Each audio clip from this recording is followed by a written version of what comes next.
everyone's pulled up well after last week. So, we trained, the boys trained well today. So hopefully going into next week, we should be okay in terms of what we had last week.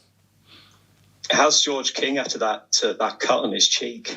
Yeah, it was a decent cut. We didn't put him back on, obviously, because more precautionary, just to look after him. He plays. He's played every week for a long time, George. I could see straight away it was a decent cut, that's for sure. I was going to say, will we see that bandage around his face again, or is that look gone now? Who knows with George, mate? He might get the headgear out as well and some bandages. As I say, mate, it's a decent little cut, but the doc did a great job stitching it up, so he'll be ready to go again.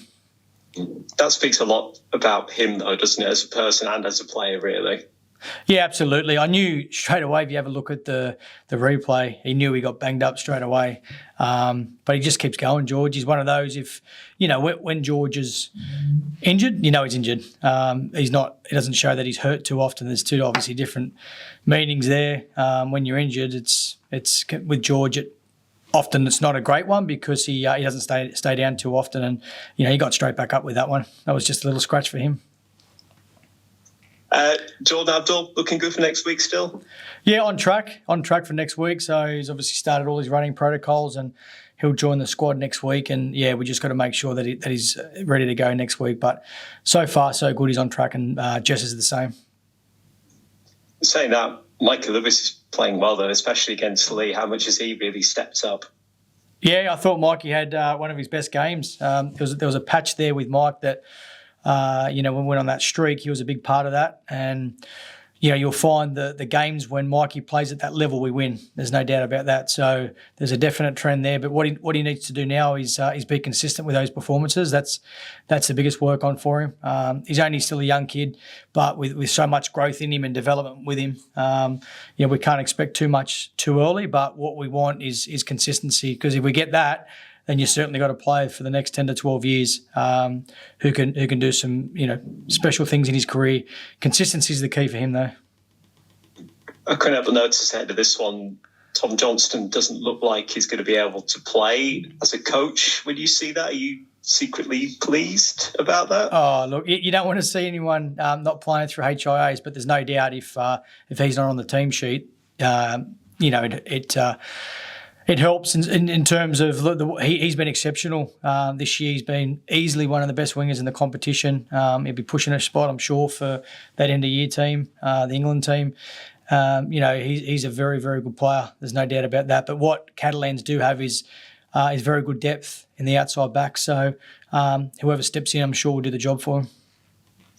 Also, just on your squad, the club announced recently the signing of Niall Evalds from 2024, a 2-year deal. How pleased are you to get that one done?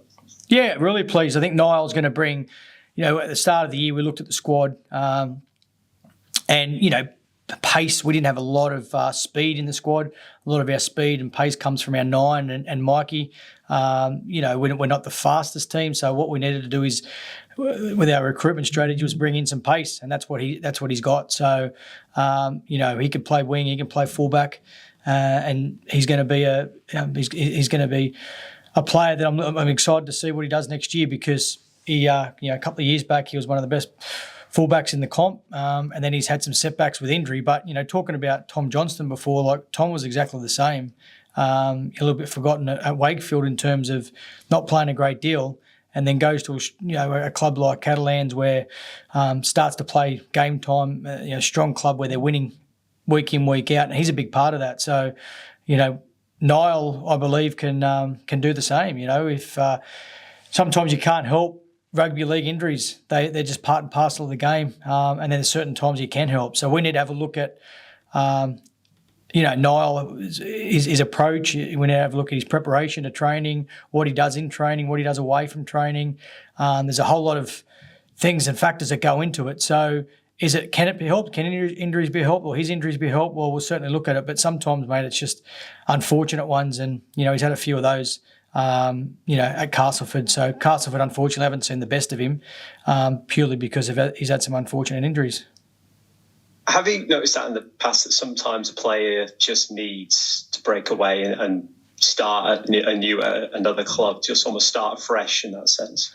Oh, look, I don't think with Niall, it's that. As I say, he's had some unlucky injuries at Cass, and it's been unfortunate for the club, who have obviously brought in a player that they were all excited about and know that he's a good player. But he has been injured. So, hopefully he can get his body right and we see the best of him. But certainly with other players, there's no doubt that players need to go to another club to excel or feel fresh again or grow and develop and that type of thing. I don't think that's the case with Niall. I think, we're obviously excited to get Niall, but there's been some unlucky injuries as well for Cass as well, Yeah, no, absolutely. And speaking to Niall, how does he feel about all of that now? Does he feel like he's over the worst of it in a way?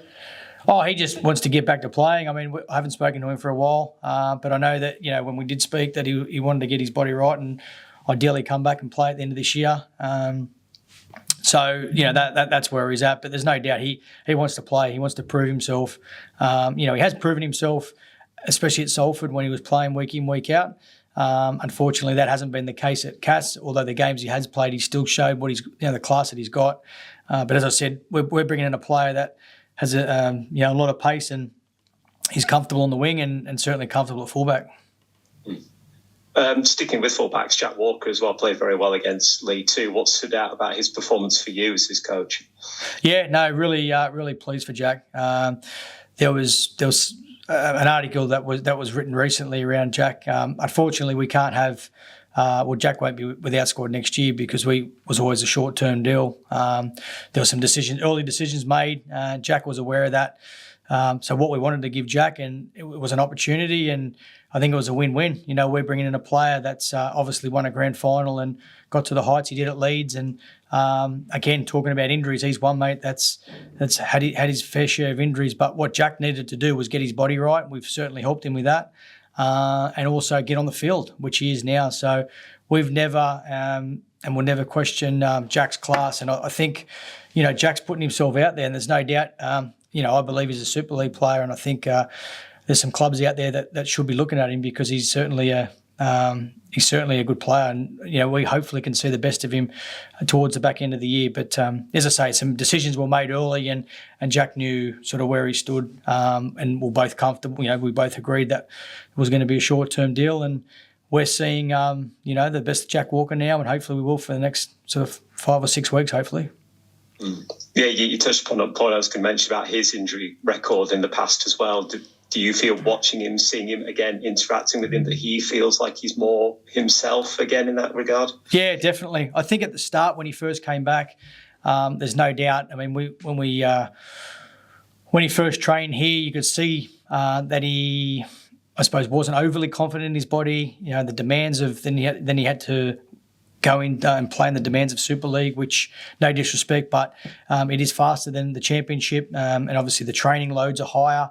So he was, training at a certain load and a certain intensity, and games were at a certain speed, and then he's had to come to Super League and play at a higher intensity with training and games. So there was a little bit of a concern there from our medical team. So what we had to do was build him up. But what we've done, and it's a credit to Jack, he's done the hard work, and a credit to my staff as well, the medical staff that have worked with him, as I say, to get Jack in the condition that he's in. Now, he's playing fullback, and I don't want him to think about anything other than just doing his job and doing it the best he can be, because, that's got to be behind him, although he needs to keep working hard on his body because hamstrings and soft tissues and things like that always hang around if you don't work hard to stay on top of it. So, but certainly, mate, he's going to be a player of the future, and as I say, I hope a Super League club they'll get a handy pickup if they get Jack Walker. And just to clarify, you say he's not going to be at the club next year. Are there reasons that you can go into as to why that's the case, or is it stuff that can't be talked about, really? No, just purely decisions were made early around our roster. It's ongoing, and obviously salary cap that we need. So myself and Paul Lake and forward plan. And then we made decisions around certain positions. Early on, and it was purely around that. Decisions were made early. And Jack was aware of that, so we couldn't. It wasn't like, "Oh, Jack, you're on a training trial. Let's see how you go." It was pretty much, "Mate, this is the opportunity. We'd love to have you for the rest of the year. Opportunity for yourself," and that's what was said early days. So, as I say, Jack knew where he stood, but purely the decision was based around we'd already made decisions around certain positions, and one of those was fullback. Right, that's fair enough. Thanks for clearing that up. We'll just move on then. That performance against Leigh. How much did the squad need that level of performance, particularly when you're going into a game against Catalan Dragons? Yeah, look, I think before talking about Catalans, I think we needed it for ourselves. But you can't. When I say you can't, you do not want to get beat by a team 4 times in a year, and certainly the team that beat you in the Challenge Cup 2 weeks prior. So, I'm really proud and pleased for the players and the staff to be able to put the Challenge Cup behind them and focus on beating Leigh 2 weeks, afterwards. Because if we did get beat again by Leigh last Friday night, then that can stay with you for a while. The biggest thing for us is learning by our experiences. We learn a lot, and it shows me that the players learn a lot, in that loss to Leigh, to be able to come back and play the way we did. We changed a few things, we tweaked a few things that, we just fell short in the Leigh game. So, as I say, credit to the players, how they executed that and had the mindset to go out and do a job. Because naturally, I think Leigh's probably at a flattish point after winning the cup. But we could have had that as well. We didn't use that as a reason, to if we didn't have a great performance, we wanted to go out and put on a good performance, which we did. So going into the Catalans game now, I said a few weeks ago before the Challenge Cup that I was going to learn a lot about where we're at and who we are as a team around this period, and in particular, I meant the Leigh game and the Catalans game. The Leigh game, because whether we'd won the cup or lost the cup, you're playing that team again 2 weeks later, and it was going to be an interesting game to see how you respond. And then the Catalans game, because we've had two heavy defeats against them. They've outplayed us both times. They've been far more aggressive than we have. And as I said, it's an opportunity now just to show where we're at. How far have we come? So it's a good opportunity for us this week. That spine that played so well against Leigh, how pivotal is it to keep that together now, not just for this one, but for the run-in? Yeah, look, we've got Jordan coming back next week, so it's going to be a decision that we need to make off the back of this week. But I'm always, I want cohesion in our spine. I thought our spine were exceptional last Friday night. I thought they connected extremely well. I do ask the spine. The spine have got a high responsibility in terms of decision making and everything that goes into being a spine player. But what I do ask is for them to connect as much as possible and discuss what's happening in games. And I could see that happening. We didn't go into our shell. In the past few weeks, I think we've been guilty of doing that and probably freezing it at times where they needed to connect more. And I think they did that last Friday night. I thought they connected extremely well. It's probably one of the best we've looked all season with the ball. I thought we had a good balance of playing through Leigh and playing expansive and when we needed to. And the spine, when your attack thrives, it's your spine are the reason behind that. I'm a big believer though in forwards win matches and then your back's determined by how many. But certainly when your attack looks good, you look at Leigh and teams like that, your spine's the one that are flowing. It's never easy playing Catalan, as a lot of teams in Super League have found this season, but that level of performance against Leigh, is that the benchmark for what you want to see now? Yeah, I think it needs to be. But I think it's a question that, the players need to answer that, because at the end of the day, they're the ones going to go out and back it up this week. For me, of course, as a coach and as staff, we want that. That's got to be the minimum standard now. But I think it's now the players that have got to go, okay, well, what is our standard going to look like for the rest of the year? If we go underneath that, well, why? Should we be playing finals then? If we play at that standard, or that's the minimum, then then we're going to give ourselves a shout. But as I said, we've gone to Catalans twice this year and had we've come back with our tail between our legs, because they really put it to us and they outplayed us. They were far more physical. So I'd like to think coming to our place that we can do the same back to them, because there's no doubt that they're going to be up for this one. They're going to be upset with their performance. There's a lot of senior players in that team, who have played many years, experienced players, so they'll be driving that team to make sure that they lift their standards. So we need to go with them. Yeah, it's rare that Catalans get nilled. So is it going to be the start again of being switched on from the start really important for this?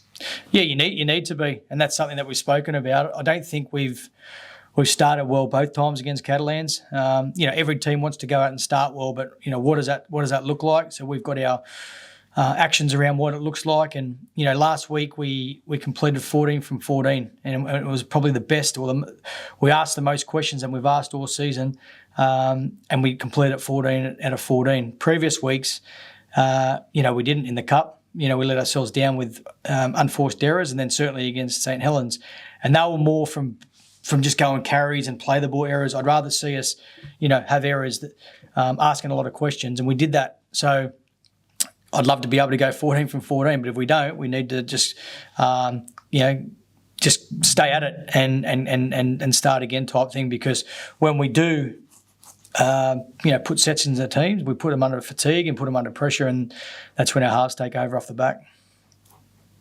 That's great, Willie. Thank you so much for that. Best of luck. Cheers. Thank you. Hi, Willie. You all right, pal? Yeah, good, Joe. Yourself? Yeah, good, thanks. Not loads from me. Obviously, Tim's covered it most, as he always does. But just away from Hull Car, looking at Super League as a whole, I know you've been an admirer of it even when you've been in Australia, but it's an exciting season, isn't it? Because every single area, the top, the middle, the bottom, there's stuff to play for, and I think that's so important, isn't it? Especially with this new IMG era coming in. Yeah, definitely, mate. I remember looking at the start of the year, I looked at all the teams, and it was an even competition. And I remember saying it early in a press conference, that it's going to be really competitive this year, and it's turned out that way. There's no doubt, mate. Every team's got something to play for. Every single team in the comp has something to play for.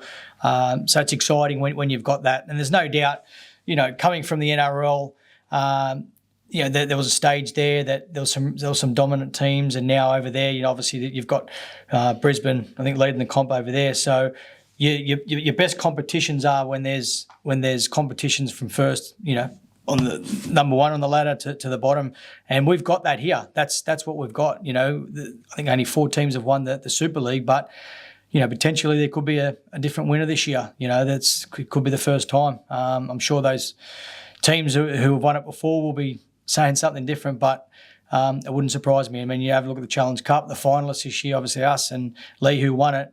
Outside the bigger clubs, it's exciting for the game. So, I think the competition is certainly it's getting better and better each year, and there's no doubt it'll be even better next year. So, yeah, it's exciting to be part of. I know the deal's only proposed at the minute, but on next year, this TV deal, if every game is televised, obviously that's what happens in the NRL, the national spot over there, we know. But I know a lot of coaches agree that's probably the best way forward. Do you agree with that? Do you think it'll be obviously good to have it on different platforms every single week in a more structured manner than it is now? You don't have to convince me. I love my rugby league. I get to watch every game. Travelling down the M62, I suppose. Yeah, exactly, mate. Exactly. No, it's of course. That's the way that we can. I know it's all money based, but the way we get it out to an audience is putting the games on TV, and the product's getting better. As we said before, the games are far more competitive. So let's get it out to as many people as we can, and get more followers of the game. So as I say, I love watching rugby league. It doesn't matter who's playing. I'll watch every game next year that I can. So, and I'm sure a lot of fans out there would as well. Not just watching their team play, they'll look at other teams in interest, and they'd be able to sit on the couch and have a beer. I'm sure many men and women would be love doing that. Know they can watch every single game instead of just waiting to see what's on. There might be only 2 games on the weekend or 3. They can watch every game. So yeah, that'd be cool. Final one from me, mate. Obviously, as it stands, there is only 2 home games left. You could see the lads how much they relish that atmosphere, and we've spoke about it so many times, but maybe only 160 minutes left of Craven Park action. It's massive, isn't it, now at this stage? Yeah, definitely, mate. We've got to make the most of it. Hopefully, I don't know. We haven't worked it out in terms of if we can play here in a final, but it's, we need to look at it. There is two games to go and see where we're at, but what we want to do is deliver a performance again that they're proud of. So, we did that last week. We want to do that again. We've got 2 games to do that at home. We love playing at home. Again this weekend, we've had to go to Catalans twice and play in front of their home crowd. We have had some great support, but it's going to be nice now to be back here and having the home crowd behind us. They get behind us every time we play here, and hopefully they'll do that again. Not hopefully, they will do that again this Friday night. Perfect. Best of luck, mate. Cheers, Joe. Thanks, mate.